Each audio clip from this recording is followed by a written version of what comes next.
ये अपने नल में लगाना चाहिए क्योंकि पोल्यूटेड वाटर से आजकल hair fall, red eyes, skin irritation जैसी चीजें डस्ट केमिकल स्मेल निकालकर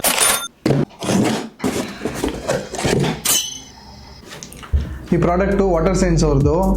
ಇದು ಅಮೆಝಾನಲ್ಲಿ ನಿಮಗೆ 1275 ರುಪೀಸಿಗೆ ಸಿಗುತ್ತೆ. ಹಾರ್ಡ್ ವಾಟರಿಂದ ಆಗೋ problems, hair fall, dry skin ಇದೆಲ್ಲ ಸಾಲ್ವ್ ಮಾಡುತ್ತಂತೆ.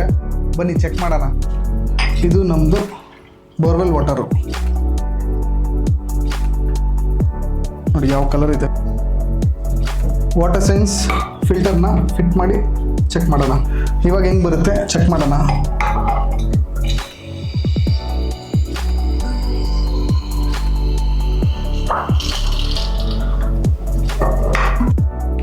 ಹಂಡ್ರೆಡ್ TDS ಮೇಲೆ ಇರೋ ನೀರನ್ನ ಕುಡಿಬಾರ್ದು. ಇದರಲ್ಲಿ ನೀವು ಸ್ನಾನ ಮಾಡೋದಕ್ಕಿಂತ ನೀವು ಇದರಲ್ಲಿ ಸ್ನಾನ ಮಾಡಿದ್ರೆ ನಿಮಗೆ ಬೆನಿಫಿಟ್ ಜಾಸ್ತಿ. Rashes, dry skin, hair fall ಇದೆಲ್ಲ ಅವಾಯ್ಡ್ ಆಗುತ್ತೆ. ಕಾರ್ಟ್ರೇಜು 6 ಮಂತ್ಸ್ ಬರುತ್ತೆ. ಅದಾದಮೇಲೆ ನೀವು ಚೇಂಜ್ ಮಾಡ್ಕೊಬೋದು. ಇವರು 4 ಅಟ್ಯಾಚ್ಮೆಂಟ್ಸ್ ಕೊಟ್ಟಿದ್ದಾರೆ. ಯಾವ ಟ್ಯಾಪಿಗೆ ಬೇಕಾದ್ರೂ ಹಾಕ್ಬೋದು. ಇದನ್ನು ನೀವು ಪರ್ಚೇಸ್ ಮಾಡಬೇಕು ಅಂದರೆ ಲಿಂಕ್ ಬಯೋಲಿದೆ, ಇಲ್ಲಾಂದರೆ ವಾಟರ್ ಅಂತ ಕಮೆಂಟ್ ಮಾಡಿ. ನಾನೇ ಪರ್ಸ್ನಲಿ ನಿಮಗೆ ಲಿಂಕ್ ಶೇರ್ ಮಾಡ್ತೀನಿ.